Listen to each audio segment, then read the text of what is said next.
Oh man, guys, if you thought I was excited to make my Ace Attorney video, then you haven't seen nothing yet. The month was July 2023, where Nathaniel Bandy made his every Mario Kart game in a week video, and out of nowhere included a section of paying homage to this game series called Danganronpa, and how it has one of the craziest stories in gaming. I was definitely intrigued, but the franchise wouldn't come to my radar until late 2024, where this channel here would post compilations of the anime. I was learning Junko, Makoto, Kyoko, Mukuro, Toko, Mondo, and eventually becoming hooked into the series. Though, to be fair, you probably knew I was a fan of the series, considering I referenced it in all my videos, and also Mikon was my YouTube PFP for the longest time. Look, if Odyssey Central can get away with putting FNAF references in his videos, I can get away with referencing Danganronpa in mine. And like with Ace Attorney, I did struggle a little on what I wanted to discuss in the series, but I landed on two ideas. Rank every culprit and rank every free time event. Oh, I'm sorry, I meant to say rank every blackened. My apologies, my brain's still on Ace Attorney logic. Before we get to that, quick disclaimer for these topics. I'll try to avoid discussing these and showing these if I can, but again, this is a murder mystery series. Without further ado, let's rank every blackened in Danganronpa, trigger Happy Havoc.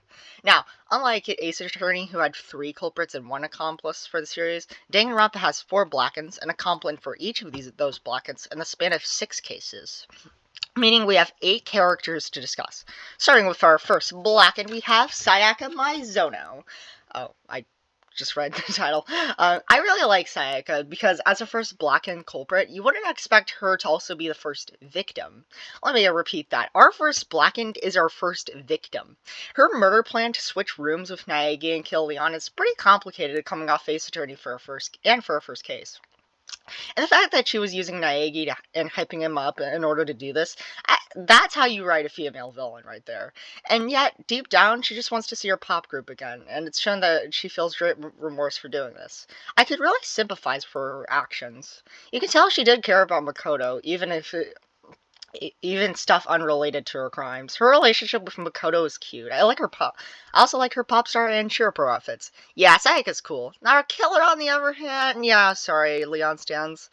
I don't like him as much. While I do think Sayaka's murder plan is clever, how Leon messes up is less smart in comparison. I don't like how he's looking at me. That's also one thing I don't like about him. Once people stop blaming Makoto, it takes no time to figure out how he did it. I mean, Sayaka spells it out from beyond the grave with her blood. Like, come on! He's also really bland as a character. Like, I felt I got a good idea of everyone else's personality before they died, except him. And you can't blame it for first case, because I got a good grasp of Sayaka before she died, at least with Sod of Ace Attorney. You can say the writers were learning to write good first case culprits. Here, I don't think you can make that excuse.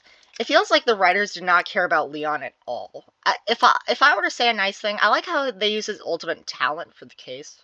Anyway, Leon's F tier and Sayaka's A tier. I don't know why I use that rendered. I don't like how he's looking at me. Okay, moving on to our second accomplice of the second case, we have Genocider Sho, the ultimate serial killer. Now, after hearing that name, you'd think we'd be discussing the Blackened, but to remind you, this is the accomplice of the case. In fact, she's one of the 6 survivors of the game, and doesn't kill anyone in the game. I said game twice. That is so unbelievably funny to me, especially since there's a setup to it, considering her victims are boys she likes. Perfect for Naegi and especially Togami. I also just love how expressive she is. Almost every face she makes is so overgenic and over the top. She steals it whenever on screen. While I do love Sho, I do have issues with her. For one, Sho is technically an alter ego for Toko, hence why it's a surprise. And yeah, the trope of people suffering 2 personalities and the other being a serial killer is pretty insulting to real people who have DID.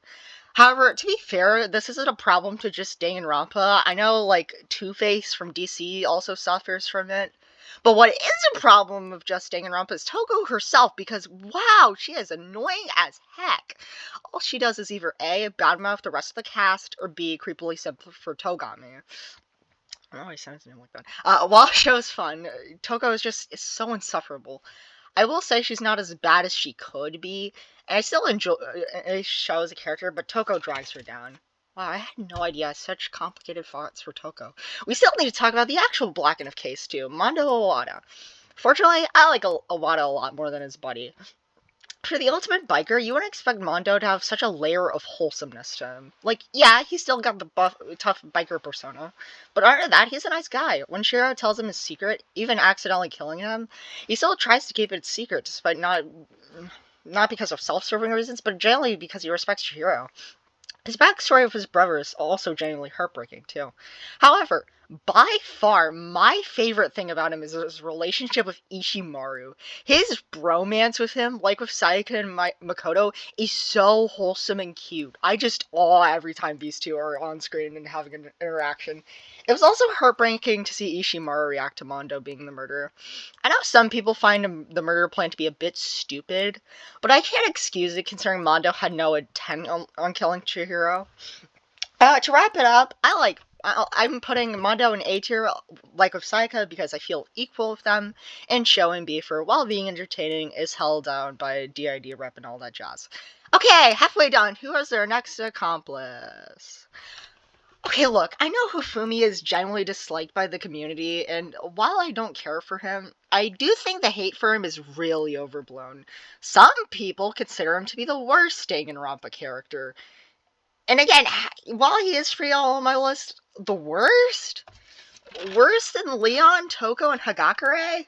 Really? I mean, he does make comments off topic, but everyone in the series does. To me, Hifumi is there. His inclusion doesn't make me angry, and it doesn't give me joy. He exists. I guess you could say, like with Leon, his nothingness is what should anger me, but see, there's a difference there. Hifumi is an accomplice. He helps someone commit a murder. Leon is the first to blacken you face. I should feel anything for that. These are two completely different characters who do completely different things in the story.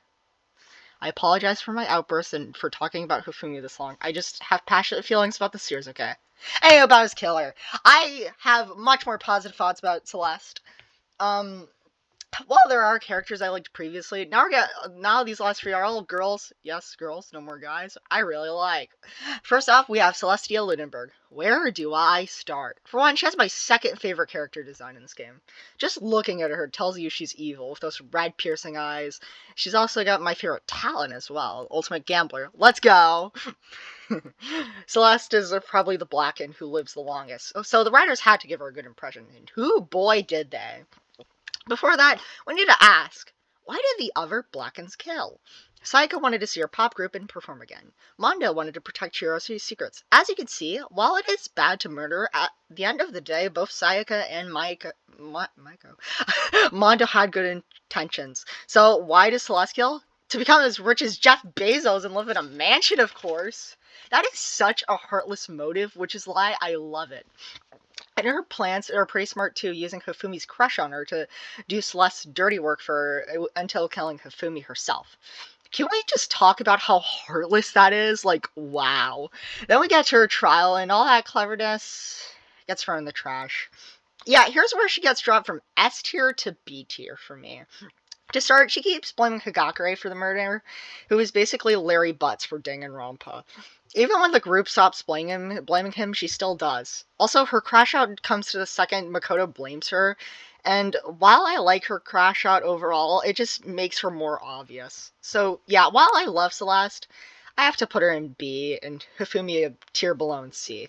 But now, we must discuss the main antagonist now. First off, our final accomplice. Truth be told, I think Mukuro, especially compared to her sister, got shafted under the rug, which is sad because she sounds so cool. I'm honestly sad I don't have anything to say about her. Okay, I have to bring up how funny it is that Kiriguri, prior to Chapter 6, thinks that she's the mastermind, only for her to be the mastermind's sister. But look at her and tell me she doesn't look like the coolest character ever. Okay, I've been stalling for enough time. It's time we discuss the true ultimate despair. Junko Enoshima. I mean, you already know what I think of her already. Junko may be my favorite villain. Not just my favorite Danganronpa Blacken, and not just my favorite video game villain. No. She's my favorite villain. Where do I even start? She destroyed the world. She's the cause for trapping Class 78 into Hope's Peak and for their pain and suffering.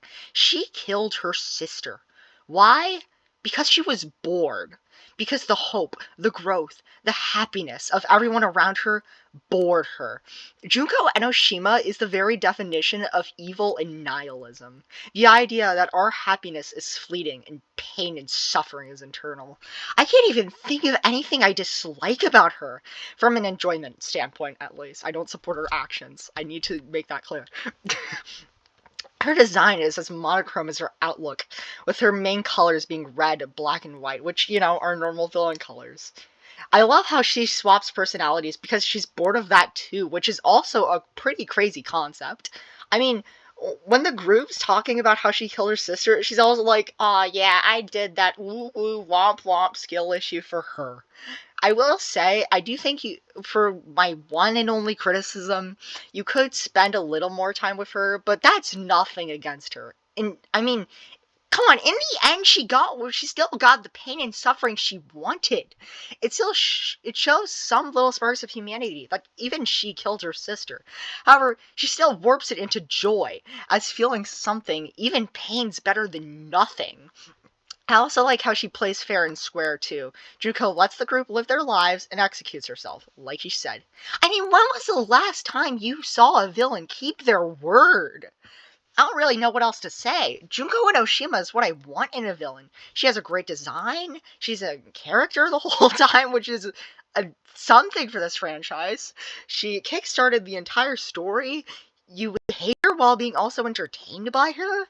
I love all the poses she makes. What else do I have to say? For being my favorite villain in all time, I think she more than belongs in S tier. And Mukuro is in C because for having a good design, I don't really have anything else to say about her. Well, there you have it. My Danganronpa culprit ranking. But you may be wondering, why is there still a sizable chunk of the video left? Well, you know how my Ace Attorney video, I wanted a way to talk about non-culprit characters? Well, I think I found a way. Let me introduce you all to Shiro Project. Basically, it's balloons, but instead of monkeys, it's anime waifus. And Spike Chunsoft was cool enough to lend their waifus to the game, and for some reason, they all get cool outfits, so I thought it'd be cool to rank all the Danganronpa girls' new outfits in Shiro Project. I bet y'all clapping you got to hear me talk a little more, so let me explain a little. For one, this won't be as long as the big video, considering there are just outfits. I'll go buy these pretty quick. Plus, this also gives me an opportunity to be positive of a character I might have been a negative to. And lastly, I like ranking stuff. You all should know this. So, let's do this with first to best, starting with Aoi Asahina in B tier. I don't really have much to say on this one. She looks cute, but the outfits, that's her B tier. Now to the outfits I like more, but not love. Saika Maizono, A tier. Kind of more the same with Aoi's. I like her just more because pink's a more fitting color for Saika. There's nothing wrong with Junko's outfit. I just think it's a little basic compared to her original outfit in number 6. And number 5, Sakura Ogami's. I love the Japanese outfits. They all look cool. I like ogres. There's just some outfit I like more. Anyway, S tier is next with Celestial Lunenburg. Peak, like with her original outfit. I really like the gothic queen from the 1800s they were going for. Toko with S tier. Again, I like the Japanese themed outfits, and I like it on Toku more.